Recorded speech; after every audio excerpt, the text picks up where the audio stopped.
to inspire, heal, and transform, reminding us that every challenge is a chapter and every success is a triumph worth sharing. Hi there, welcome to The Spark, a podcast dedicated to bringing you stories of transformation, real stories of some silent heroes. This podcast is about resilience, hard work, willpower, and determination. It is about the desire to succeed. We are here to share our challenges, failures, and victories with the hope of inspiring each and every one of you. My name is Mabel Shu, and I am your host.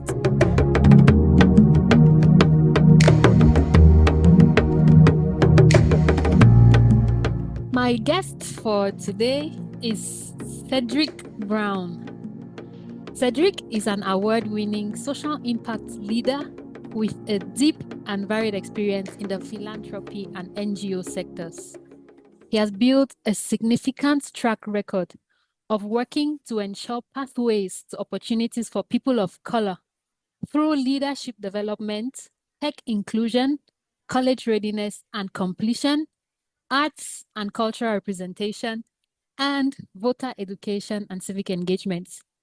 Cedric is the founder of Blue Skies Advising, where he focuses on advising senior leadership on strategies and next steps.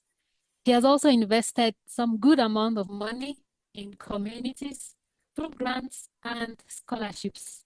As CEO of Kappa Foundation, he was responsible for senior management and supervision, visioning and implementation, stewardship and goal setting and program design.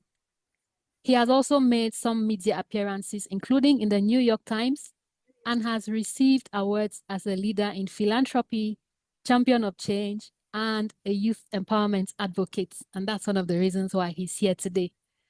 Cedric is one of the liveliest people I've met, and he will light up any place he finds himself in. Thank you, Cedric, for honoring my invitation, and Happy New Year. Well, thank you, Mabel. This is such an honor, and I'm just so happy to have the opportunity to be in conversation with you again because you light up any space you are in. So I think we are kindred spirits. Thank you very much. Okay. So Cedric, usually my first question. You remember when you were a kid, there's this question they always asked us: what do you want to do when you grow up? What are your dreams? Now I'm asking you the question: when you were younger, when you were a kid, what is it you wanted to become? We know what you are now, but what is it you wanted to become when you were a kid? I love this question as a starter question because I think it's important to remember what our dreams were and who we were before we knew much more than we did as kids. So way back then, I wanted to be things like a flight attendant because I loved airplanes, but knew that What? I didn't want to. I knew that I didn't want to fly an airplane. So Oh, I wow. figured that being a flight attendant would be a way to travel. I wanted to be an architect because I loved buildings and thinking about the design of buildings. I wanted to become an urban planner. So looking at how buildings then form blocks that form communities, particularly in cities. I actually even won an honorable mention when I was in the ninth grade. I was about 14. I won an honorable mention in a local urban planning contest that asked people, how would you use this section of our downtown? The local newspaper ran a contest, and I submitted a drawing in colored pencil, and they gave me an honorable mention, which Hmm. I just think is kind of incredible. Right. So Those are dreams that I had. By the time I was in high school, about to enter uni, I had my sights on becoming a journalist, which Oh, I did not do. going back to the dreams you had as a kid, you had a couple of them, flight attendants, architects. Apparently, you had liked design from when you were still a kid. I'm interested in what your parents thought about all of this. Were these influenced by suggestions from your parents or your environment, or they're just things you decided like you were interested in as a kid? Well, definitely these were things that I came across and decided. I'm one of five children in my family. I'm the second eldest and the eldest son. My mother was a nurse for nearly 40 years. My father was a teacher, mostly a math teacher. Mhm.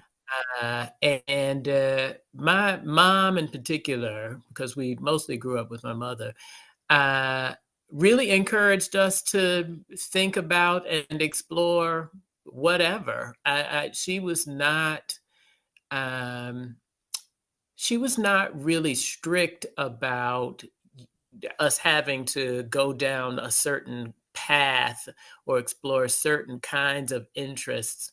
She Okay. was not trying to raise future doctors and lawyers Mhm. and people who have esteemed professions, even though I now have a sister who is a doctor. Um, my mom really wanted us to understand what our interests were Yeah. and to then pursue things that grew out of our interests. So Right. she knew early on that I loved art and creative things. And so she made sure that I could go to art camp. She made sure that if I wanted to get art supplies, that I would on occasion be able to get paper and markers and whatnot. She Mhm. really would always praise the artwork that I would come up with. Right. I'm just really my number one fan in that regard. So my mom was much more interested in us doing really well in school, number Okay. one, and number two, making sure that we were true to what our own interests were. Right. Right. Um, and interestingly enough, you from wanting to become a journalist in high school, you went further to do a Bachelor of Arts in Public Policy Analysis. I'm interested in why the switch. Because that's quite a switch. Yeah, it is. So this is both a story of how we should not be psyched out by one piece of information. I heard from somebody when I was about to enroll at university. Someone said to me when I said that I wanted to be a journalism major, "Oh, the admissions test to journalism school is really hard. It's a really Mm-hmm. hard test." And for some reason, that just psyched me out. And I thought, oh, I don't know that I can do that. And, I don't know that I can ask people hard questions. And I don't like being uncomfortable. And I don't like making other people uncomfortable. So I'm not sure that I am cut out to be a journalist. Right. So I changed my mind at that point and started to look for another major that I thought might align with what my interests were. And I will admit to you, Mabel, that my interests as an undergrad were mostly in extracurricular activities. I was really heavily involved in student leadership, Mm-hmm. in different groups on campus. At the time, there was a big anti apartheid movement. So I am dating myself, absolutely. Mm-hmm. But there was a big anti-apartheid movement on campus. There was a movement to ensure that Black students on campus would have suitable spaces and resources to be Mm-hmm. successful. So I was really interested and involved in those activities, Mm-hmm. much more so than in my academic pursuits. Now, I did well academically because I also just have high standards like that. So, Right. so I did well, but I looked for a major that was going to allow me to take enough courses that seemed interesting to me and end up with a degree. And that's what public policy enabled me to do, is combine a number of different academic disciplines and to make my way to a degree Mhm. without having to take a fifth year. So from what I'm getting, you're saying that you basically switched or you basically dumped your journalism career because of discouragement from somebody. Somebody told you this is difficult, and you're like, no, I can't do difficult. I'm going for what is easier. Sad to say, yes.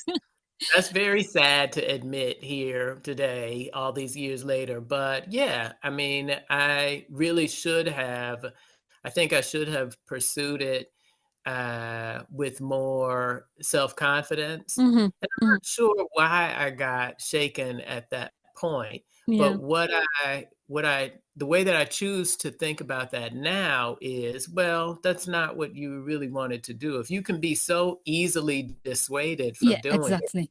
that's not really what was in your heart. Now, the funny thing to me is that both my younger brothers ended up going to that journalism school, that same school, and That you getting did want degrees to in do. journalism. Yes. And one of my brothers is a sports reporter to this day. Oh, wow. That's interesting. Um, Cedric, so I'm looking at I your know I'm as smart as they are. Part of me. I, I would have thought maybe it's because you really don't like being in the spotlight, but looking at your personality, I don't think that was a problem to you. But I'm also looking at the transitioning from wanting to be a flight attendant to wanting to be a journalist and then finally doing public policy analysis. And now you're in very strategic leadership positions. The transitioning, what influenced? I want to get your story on what influenced the transitioning and what were the struggles, because moving from one area to the other, it requires some shifts, some change Yeah. in mindsets and all of that. What were the struggles that you had to undergo? Well, I'll start with the transitions, and I'll try to keep this succinct. But because I think that this transition story is an interesting one, how we can start out with a certain set of knowledge, and as we continue to work and learn, we then are exposed to new things that open up our senses even more broadly and our understanding of what's in the world even more broadly. And then that leads to something else that opens up a new understanding. So Mm, it's like going through a series of opening doors, and each of those doors leads to a bigger space where you see many more possibilities. So when I got the degree in public policy, it was actually my intention to go into education, because right. I saw at that point how being on a college campus really expanded my sense of self and sense of possibility. Hmm. So I thought I would end up working at a university, helping students with the student group type activities, with what is essentially here in the U.S. called student affairs. Okay. I thought that that's what my career would be. I then pursued a master's degree in education because, I wanted to end up back on a college campus. Hmm. When I finished that master's degree, however, there weren't such jobs available. So I took a job in a middle school, which is about ages 11 to 14 here in the US. And through having an education degree and working in a middle school, I was then exposed to education grant making, which was my first step into philanthropy and Right. understanding power of grant making, the power of investment in people and ideas in order to spur innovation and improve positive impact. And so my career in philanthropy was born out of working at this terrible middle school. It wasn't terrible, I shouldn't call it Mm. that. But out of that middle school experience, I started to work in philanthropy and then subsequently was able to play on larger and larger fields within the philanthropic space, which was really amazing. I feel like I've had a tremendous career in You many have. regards. You And I have. ended up leading a family foundation based in California Mm. for nearly 15 years, which Oh, was wow. a full experience.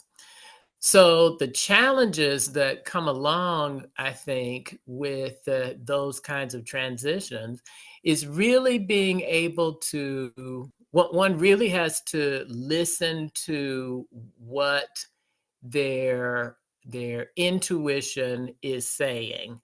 Is your intuition saying to you, this really is not interesting to me, and I can't seem to get motivated around this work? Is your intuition saying to you, let me try this interest over here because maybe there's more to it than than meets the eye. Maybe there's something that is drawing me in that direction to try Mhm. this type of Yeah. work. And I think by paying attention to what your intuition says, Mhm. being thoughtful about such decisions. I mean, you don't just quit your job one moment and Yeah. try to Right. jump to something the next moment because jobs are not that. Mhm. I don't think jobs are that easy to get. But I do believe that people should listen to what their intuition, what their heart and minds are saying about what will be fulfilling work wise. Right. When the aha moments, when did you realize that this is the thing I want to do? How did you feel? What was that thing that made you know that this is it, this is what I'm going to do? Because some of us in the process of trying to identify, we are trying different things, and some of us don't get to do the things we want to do because we missed out on the area of interest, or because we are not able to identify the aha moments and say, this is what I want to do. But how did you identify that moment? And how did it make you feel? Well, certainly my aha moments have been really insignificant. Oh, And they've been, um, well, I'm saying insignificant in that they aren't some big revelation where, the right. clouds open up and the sun shines, or that kind of thing. It wasn't that kind Mhm. of revelation. Instead, there were really, there were just little moments where things clicked, and I looked up and said, "Oh, I really like this." Mhm. Or it made me feel warm. It made me feel valued. It made me feel like I was doing something that really resonated with me.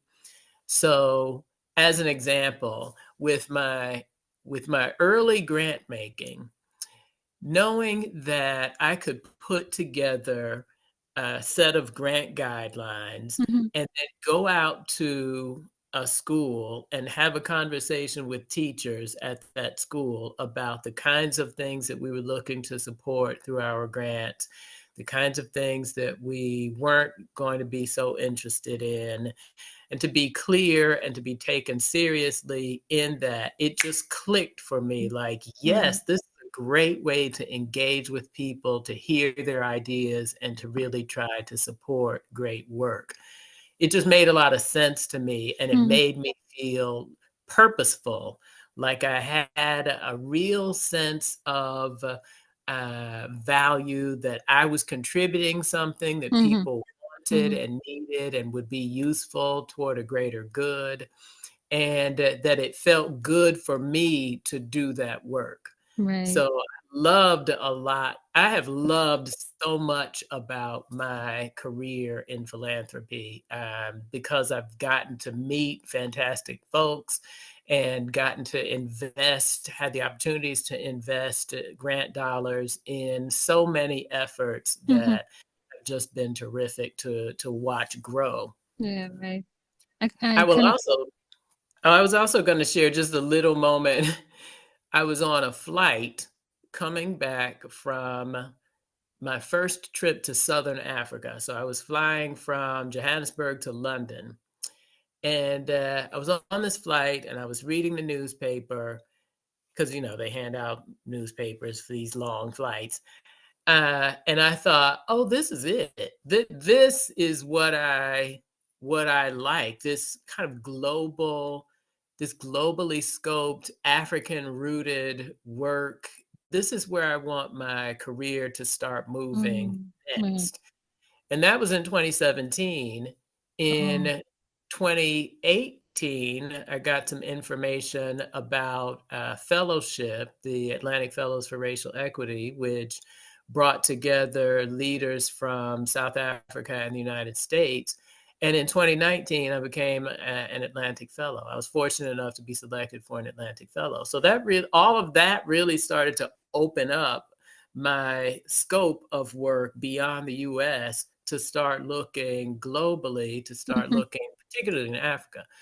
And that stuff then led to my working at the Obama Foundation Right. and just the kinds of projects that I'm working on now, many of which have a connection to the continent. And that's how we met.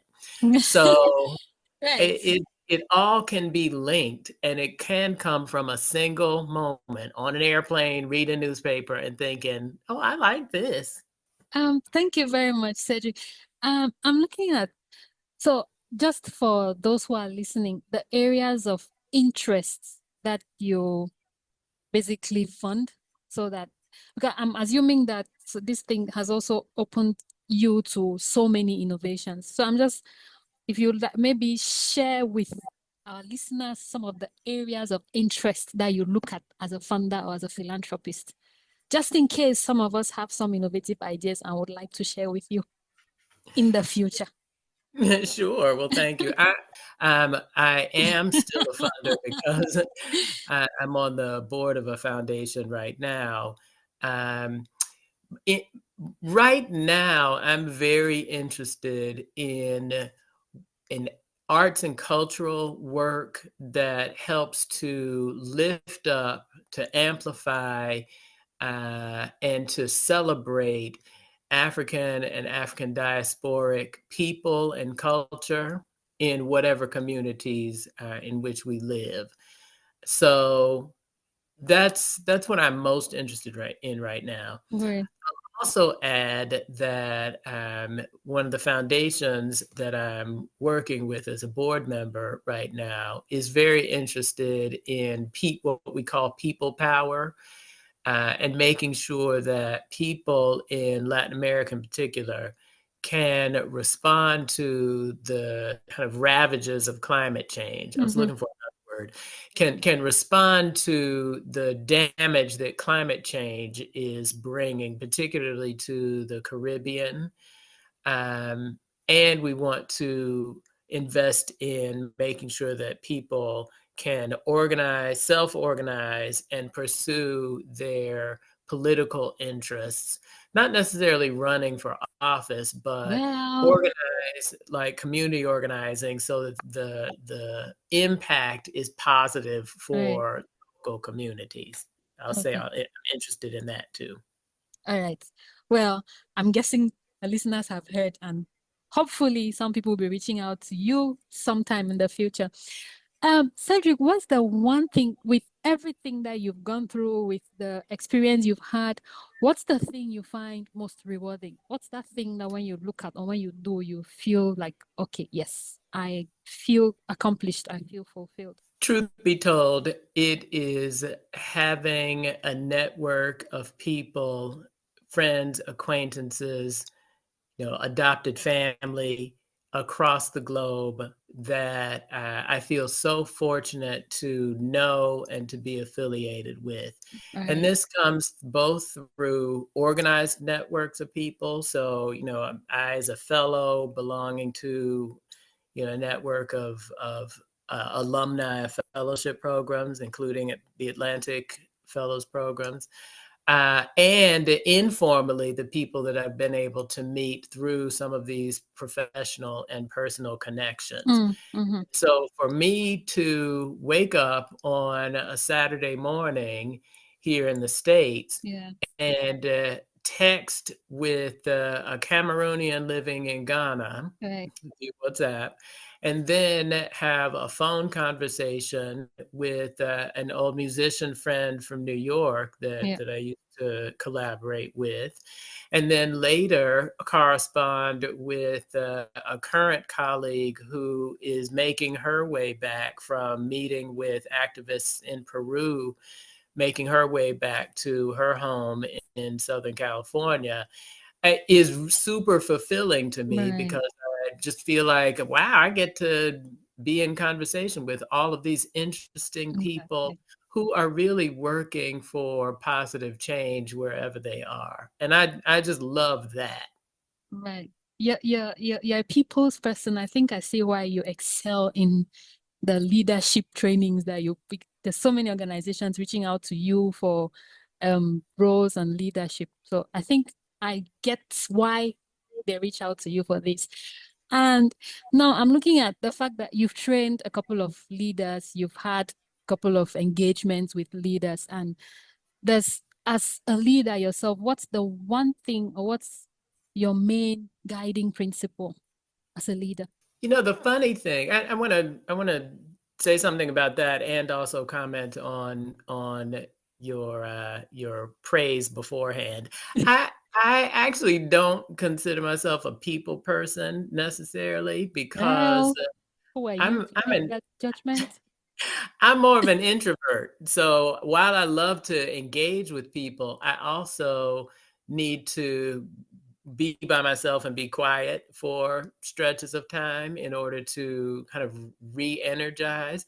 I do love to interact with folks though. So I just wanted to say that about being a people person. And then with respect to leadership, I think two super important things to me are, if you consider yourself to be a leader, you have to understand your vision. So you're leading around what? You're leading to where?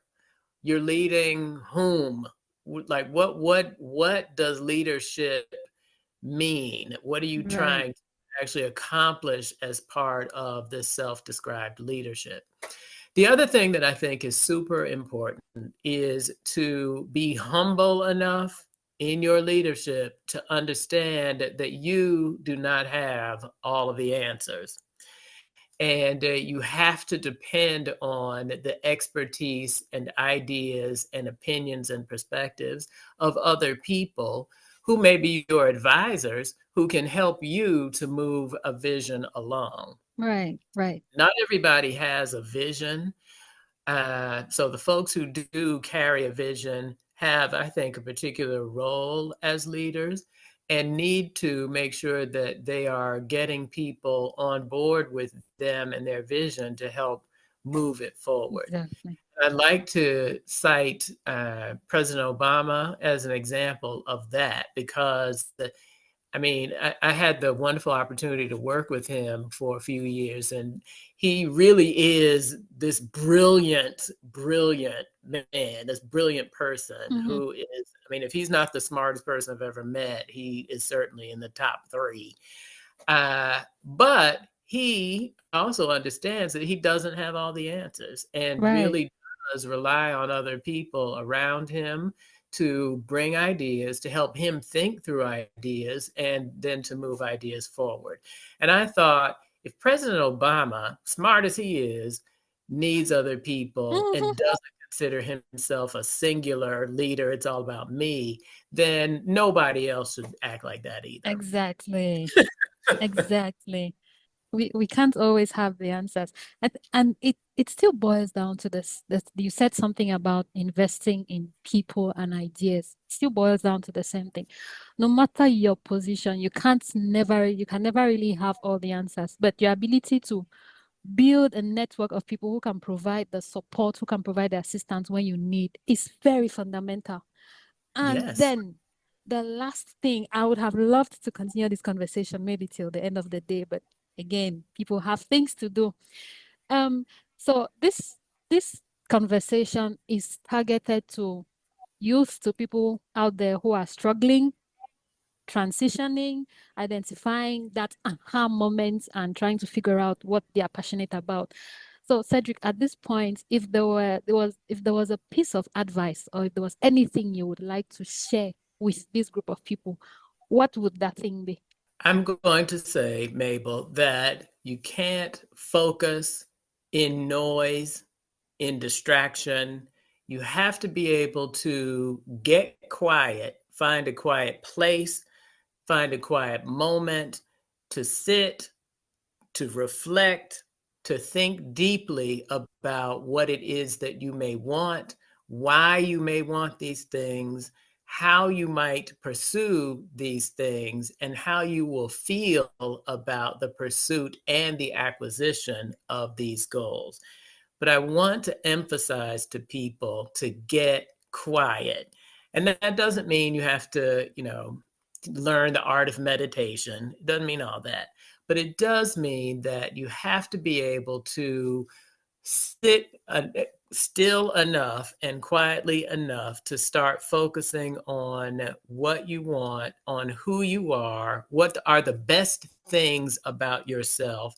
Find what those things are. If you don't think you have best things, start making something up, start with something small, and to start building around those things. But getting quiet, I keep coming back to, because I just think it's super important, especially in a world where there are a zillion distractions. Yeah, Quiet, reflect, do some writing, do some reflection, hold that close to your chest. Don't share it with everybody, because everybody is not a supporter of your dreams. right. And be able to start down your path because you have thought deeply about what that path should be. Thank you very much. Get quiet. It doesn't mean you should stop. It's just have a moment to pause and reflect on what you want. Start small and build around this. Most of the time, most of us are waiting for that specific moment to just blow up. But you need to start from somewhere. Thank you so much, Cedric. It's been amazing. Again, I said I would have liked to continue this conversation, but thank you so much for sharing your story. And to all our listeners out there, been an amazing session this evening. Thank you so much. And like I always say, don't give up. Thank you so much, Cedric. Thank you, thank you, thank you. You've been amazing. Thank you, thank you, thank you. You keep it up too, because this is such an important and lively forum. I really appreciate you and the work that you're doing. Thank you. Thank you.